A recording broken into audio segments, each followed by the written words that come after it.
ציפי של הבובה הוא שמו של ספר ילדים חדש, המנגיש לילדים את תקופת השואה, והוא מבוסס על סיפורה האמיתי של ציפי כהן, ניצולת שואה. ציפי כהן עצמה והמחברת נעמי מורגנשטרן נמצאות איתנו כאן באולפן. שלום לשתיכן. שלום. ציפי, אני רוצה להתחיל איתך. ספרי לנו על הילדות שלך בצל המלחמה. צריך לזכור דבר אחד. קודם כל, אני מדברת פה ממצב של ילדה בת 4. במלחמה, אני חשבתי שככה חיים. כלומר, במה זה התבטא? בכל מה שאני עשיתי. אני ידעתי שכשאני יוצאת החוצה, אסור להגיד מילים כמו חלה, או משהו כזה. לא מדברים ככה. סממנים יהודיים. בכלל, בכלל. אבל באופן יומיומי, בבודפסט, הדבר הזה לא כל כך היה, לא כל כך הרגשנו את זה בהתחלה. זאת אומרת, הגטו בבודפסט נסגר ב-1944, ולא לפני.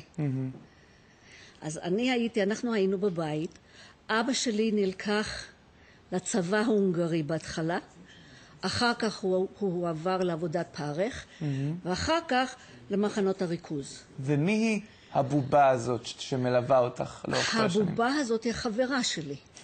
לפני שאבא יצא למלחמה, דרך ההונגרים, כן, שלקחו אותו ההונגרים, הוא נתן לי מתנה, הוא נתן לי את הבובה. ומכיוון שלא היו לי חברות, הבובה הזאת הייתה חברה שלי. וכל מה שאני עשיתי וכל מה שאני דיברתי, אני התייעצתי קודם עם הבובה. כן, ואנחנו רואים תמונה שלך, ותראי, מעבר לתמונה שלך שאנחנו רואים, זו הבובה המקורית? כן. שאני מחזיק ביד? כן, תזהר עם הרגליים שלה. אני ממש אזהר, לא, אני ממש... היא כבר די סכנה הבובה. אני ממש אזהר, ממש כפי שאני מחזיק את אחייני הטרי, אני אזהר איתה. לא. אין בעיה. לא, ברצינות, אבל עד כמה היא היוותה מרכיב חשוב בחיים שלך? אני חושבת שבלעדיה, אולי אפילו לא הייתי בחיים היום. מה זה אומר? תראה, העניין של הבובה, אני לא יודעת מאיזה צד להתחיל, כי זה די ארוך, כן? אוקיי. אני הייתי בצלב האדום שם, כי בבודפסט באיזשהו שלב חשבו שהילדים יהיו הרבה יותר בטוחים. כן. הנשים האלה היו מאוד אכזריות, ואימא שלי הייתה מביאה לי דברים, והם לקחו לי את זה. ואני כעסתי על זה. אז החלטתי יום אחד לצאת משם וללכת הביתה. אבל אני הייתי צריכה לדבר עם הבובה, להתייעץ עם הבובה מה לעשות, אם כן ללכת, לא ללכת. בכל זאת הייתי בת 4. נכון. והבובה עזרה לי להחליט שמפה אנחנו יוצאים, ויצאנו.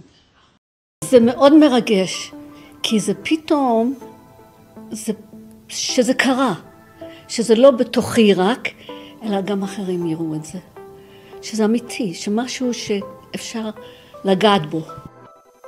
עושה לך טוב שאת מספרת, משתפת? זו שאלה שאף אחד לא שאל אותי, אם זה עושה לי טוב. אני חושבת שבסופו של דבר זה עושה לי טוב. אני כל השנים לא רציתי להיות ניצולת שואה. אבל עכשיו אני כבר לא יכולה לברוח מזה. אז אם אני יכולה לעשות משהו כדי לקדם את ההרגשה של הילדים ואת הידע, ואני חושבת שהם צריכים גם ידע וגם לקבל את זה, להנחיל את זה לתוך הלב. והספר הזה, אני חושבת, עוזר לעשות את זה.